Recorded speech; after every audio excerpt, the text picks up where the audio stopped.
شروع اللہ کے اس بابرکت نام سے جو بڑا مہربان نہایت رحم کرنے والا ہے۔ اللہم صلی علی سیدنا و مولانا محمد و علی آلہ وسلم۔ سعدیہ عاطف وائس چینل پر آپ سب کو خوش آمدید۔ محترم ناظرین، کیا آپ جانتے ہیں وہ کون سا شخص تھا جس کے اسلام لانے سے مسلمان کھل کر کعبہ میں نماز پڑھنے لگے، جس کے نام سے شیطان راستہ بدل لیتا تھا؟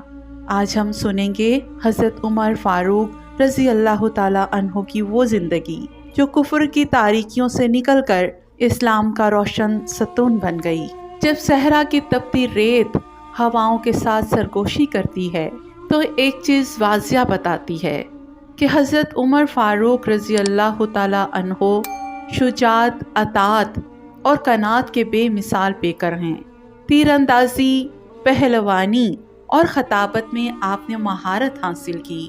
اسی زمانے میں ہی لکھنا پڑھنا سیکھ لیا تھا۔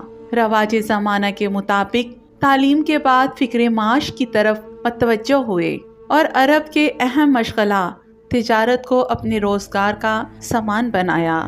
تجارت کے سلسلے میں آپ نے دور دراز ممالک میں سفر کیے، اس سے آپ کو بڑے تجربات حاصل ہوئے۔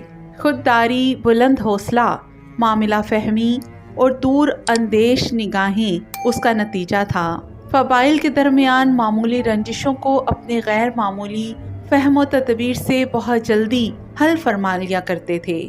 عمر کا 27واں سال تھا کہ ریگستانی عرب میں آفتاب اسلام طلوع ہوا۔ مکہ کی وادیوں سے توحید کی صدا بلند ہونے لگی۔ مشرکین عرب کے ساتھ آپ کے لیے بھی یہ آواز نامانوس تھی۔ آپ اس پر سخت برہم ہوئے، یہاں تک کہ جس کے بارے میں یہ پتہ چلتا کہ وہ مسلمان ہوا ہے اس کے جانی دشمن بن جاتے۔ ان کے خاندان کی ایک کنیز مسلمان ہو گئی تھی، اس کو اتنا مارا کہ مارتے مارتے تھک جاتے۔ اس کنیز کے علاوہ بھی جس پر زور چلتا اس کو خوب مارتے پیٹتے، لیکن اسلام کا نشہ ہی ایسا تھا جو ایک بار چڑھ جاتا تو اترنے کا نام ہی نہیں لیتا تھا۔ ان تمام سختیوں سے ایک شخص کو بھی اسلام سے نہ اتار سکے۔ قریش سیدنا عمر فاروق رضی اللہ تعالی عنہ کی طرح ابو جہل بھی مسلمانوں کی دشمنی میں صف اول میں تھے۔ ایک دن نبی اکرم صلی اللہ علیہ وآلہ وسلم نے دعا فرمائی کہ اے اللہ، اسلام کو یا تو عمر بن خطاب یا ابو جہل کے ذریعے معزز کر دے، مگر یہ دولت تو ازل سے ہی سیدنا عمر فاروق رضی اللہ تعالی عنہ کی قسمت میں لکھی جا چکی تھی۔ دعا نبی کی ہو تو اثر کیسے نہیں دکھاتی۔ اسلام کا سب سے بڑا دشمن جان نثار اور دوست ہو گیا۔ اللہ نے عمر فاروق کو اسلام کی نعمت سے نواز دیا۔ ان کے اسلام لانے سے ایک زلزلہ برپا ہو گیا۔ مشرکین ان کے گھر کے ارد گرد جمع ہو کر نعرے بازی کرنے لگے، سبا عمر سبا عمر، عمر بے دین ہو گیا۔ لیکن کسے معلوم تھا کہ عمر فاروق نے اپنی زندگی کا مقصد جان لیا تھا۔ سیدنا عمر فاروق رضی اللہ تعالیٰ عنہ کے اسلام لانے سے ایک نیا دور شروع ہو گیا۔ اس وقت 40 کے قریب افراد اسلام میں داخل ہو چکے تھے، لیکن وہ نہایت ہی بے بسی اور مجبوری کی زندگی بسر کر رہے تھے۔ اعلانیہ فرضی مذہب تو ادا کرنا درکنار، اپنے آپ کو مسلمان ظاہر کرنا بھی خطرے سے خالی نہیں تھا۔ کعبے میں نماز پڑھنا تو ناممکن تھا۔ آپ نے مشرکین کو جمع کر کے بڑی جرأت مندی اور بہادری سے اپنے اسلام کا اعلان کیا۔ کسی میں اتنی ہمت نہیں تھی کہ آپ کے سامنے کھڑا ہوتا۔ آپ کے ماموں نے دیکھا کہ اسلام کا معاملہ تازہ ہے، کہیں مشرکین کوئی نقصان نہ پہنچا دیں، چنانچہ انہوں نے اپنے ایمان میں رکھ لیا۔ لیکن امیر المومنین اسلام کے قبل اپنی آنکھوں سے مسلمانوں کی مظلومیت اور بے بسی دیکھ چکے تھے۔ اسی مسلمانوں کی محبت کی وجہ سے اس امان کو ٹھکرا دیا اور عام مسلمانوں کی طرح مل کر مشرکین کے مصائب کو استقامت کے ساتھ سہنے کو تیار ہو گئے اور اعلان کیا کہ اب نماز باجماعت کے ساتھ کعبہ میں ادا کی جائے گی۔ اس بہادری کے انعام کے طور پر دربار نبوت سے فاروق کا لقب ملا، مکہ میں جس طرح مسلمانوں کی تعداد بڑھتی گئی، مشرکین قریش کے بغض اور انعام میں بھی ترقی ہوتی گئی۔ پہلے وہ فطری خون خواری اور جوش مذہب کی وجہ سے اذیت پہنچاتے تھے، لیکن اب انہوں نے سیاسی استحلال بھی شروع کر دیا تھا۔ مکہ میں مسلمانوں کی زندگی مشکل سے مشکل تر بنتی جا رہی تھی۔ مسلمان حضور اکرم صلی اللہ علیہ وآلہ وسلم کی اجازت سے مدینے کے ساتھ مختلف ممالک میں ہجرت کرنے لگے۔ تمام مسلمانوں نے خفیہ اور پوشیدہ ہجرت کی۔ اس کے مقابلے میں سیدنا عمر فاروق رضی اللہ تعالی عنہ نے آپ صلی اللہ علیہ وآلہ وسلم سے اجازت ہجرت طلب کی۔ اجازت ملنے پر جس شان و شوکت سے آپ نے ہجرت کا سفر شروع کیا وہ قابل بیان ہے۔ آپ نے گردن میں تلوار لٹکائی، تیر نکال کر ہاتھ میں رکھے، کعبے کے پاس آئے، 7 دفعہ طواف کیا اور مقام ابراہیم پر 2 نفل ادا کیے۔ اشراف قریش کعبے کے ارد گرد چھوٹے چھوٹے جماعتوں میں بٹ کر بیٹھے ہوئے تھے۔ آپ ہر جماعت کے پاس آتے اور فرماتے کہ تمہارے چہرے خاک آلودہ ہوں، جو چاہتا ہے کہ اس کے بچے یتیم ہوں، اس کی بیوی بیوہ بنے، وہ اس وادی کے پار آ کر میرا مقابلہ کرے۔ سنو، میں مدینے ہجرت کر رہا ہوں، کون ہے مقابلے کو تیار؟ آئے میدان میں، للکارے۔ فاروق کے سامنے سب کی بہادری دم توڑ گئی، کوئی بھی مقابلے کو تیار نہ ہوا۔ اس کے بعد جماعت در جماعت ہجرت کر کے مدینے میں جمع ہونے لگے، حتیٰ کہ سرور کونین صلی اللہ علیہ وآلہ وسلم خود ہجرت کر کے مدینہ نازل ہوئے۔ آپ صلی اللہ علیہ وآلہ وسلم نے مہاجرین اور انصار کے درمیان بھائی چارہ قائم کیا۔ انصار نے اس میں جان نثاری کی مثال قائم کر دی تھی۔ مدینے میں اب مسلمان سکون و اطمینان کے ساتھ عبادت کرنے لگے تھے کہ غزوہ بدر کا عظیم معرکہ پیش آیا۔ امیر المومنین اس معرکے میں حضور اکرم صلی اللہ علیہ وآلہ وسلم کے لیے اپنی مردانہ رائے، معاملہ فہمی اور شجاعت اور بہادری سے دستے بازو بنے رہے۔ اس معرکے میں مسلمان سرخ روح ہوئے، کامیابی اور کامرانی ان کا نصیب بنی اور کفار کو شکست سے دوچار ہونا پڑا۔ اس معرکے میں سردارانہ قریش کی بڑی تعداد گرفتار ہوئی۔ اس بات پر بحث ہونے لگی کہ ان کے ساتھ کیا معاملہ کیا جائے۔ سیدنا ابو بکر صدیق رضی اللہ تعالی عنہ اور دیگر صحابہ کی رائے یہ تھی کہ ان سے فدیہ لے کر آزاد کر دیا جائے، جبکہ امیر المومنین کی رائے تھی کہ ان سب کو قتل کر دیا جائے۔ آپ علیہ السلام نے ابو بکر صدیق رضی اللہ تعالی عنہ اور اکثر صحابہ کی رائے پر عمل کرتے ہوئے ان تمام کو ہدیہ لے کر آزاد کر دیا۔ اس کے علاوہ آپ نے جنگ احد، خندق، خیبر اور فتح مکہ جیسے عظیم معرکوں میں نمایاں خدمات سر انجام دیں۔ سیدنا ابو بکر صدیق رضی اللہ تعالی عنہ کی وفات کے بعد آپ خلافت میں آئے۔ اپنے 10 سال کے دورہ خلافت میں فارس، روم، ایران، عراق، شام، بیت المقدس جیسے عظیم سلطنتوں کو فتح کیا۔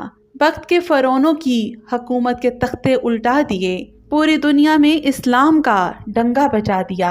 اپنے دورہ خلافت میں ملکی نصب و ضبط کو باقاعدہ منظم کیا۔ آپ کی حکومت میں ملک کے تمام ضروری شعبے وجود میں آ چکے تھے۔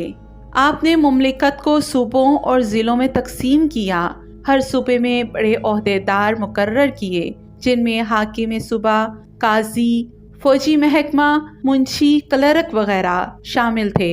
ملکی اور قومی مسائل مجلس چوری میں پیش ہو کر طے پاتے تھے۔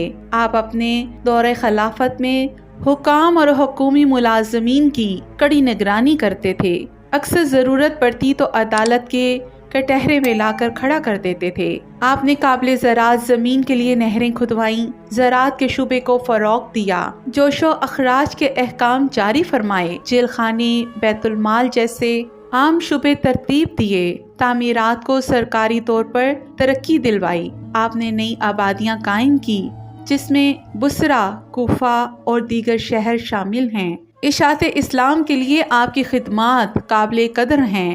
آپ کے اصرار پر قرآن، جو اساسہ اسلام، دستور و منشور ہے، مرتب کیا گیا۔ آپ نے اپنے دور خلافت میں اس کے درس و تدریس کو رواج دیا، معلمین افواج اور معزمین کی تنخواہیں مقرر کیں، اشاعت احادیث کے لیے بھی اصحابہ کو مختلف ممالک کی طرف روانہ فرمایا۔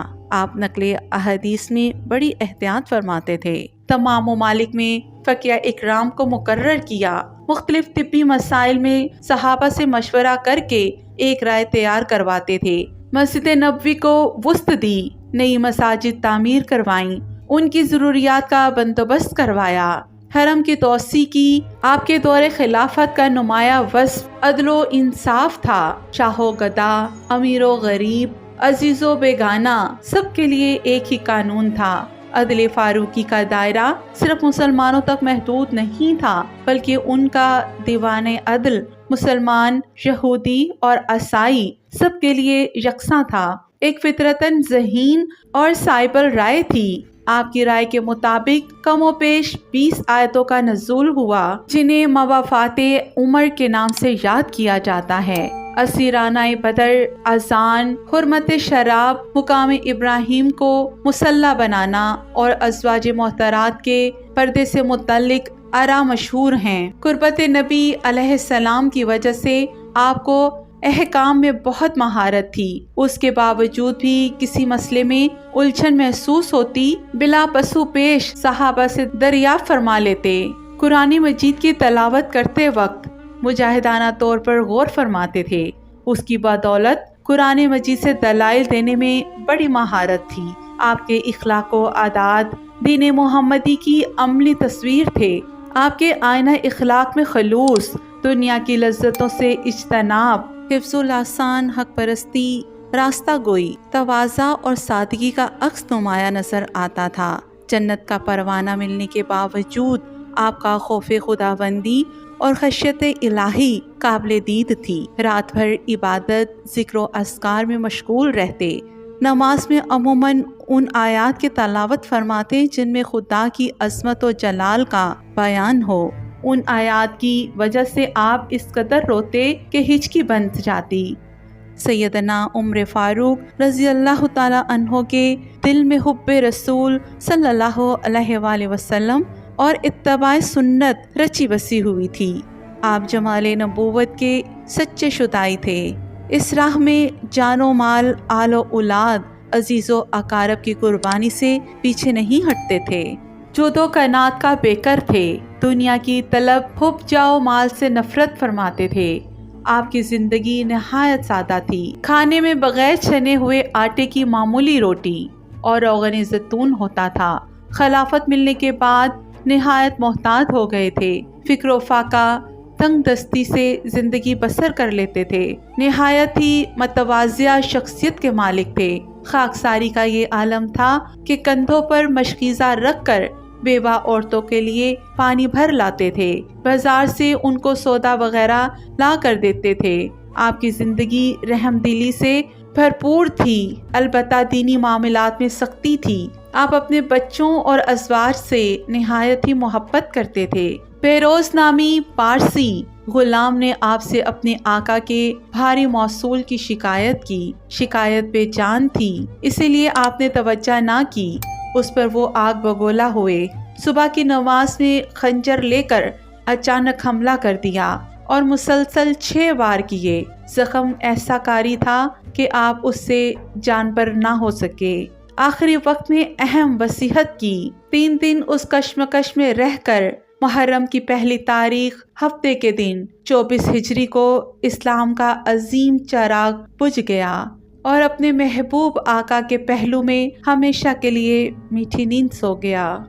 محترم ناظرین، میری اللہ رب العزت سے دعا ہے کہ یا اللہ ہمیں حضرت عمر فاروق رضی اللہ تعالی عنہ جیسا مضبوط ایمان، سچ کے ساتھ کھڑے رہنے کا حوصلہ اور اسلام سے بے پناہ محبت عطا فرما۔ ہمیں حق پر ثابت قدم رکھ اور ہمارے دلوں کو ہدایت کے نور سے بھر دے، آمین۔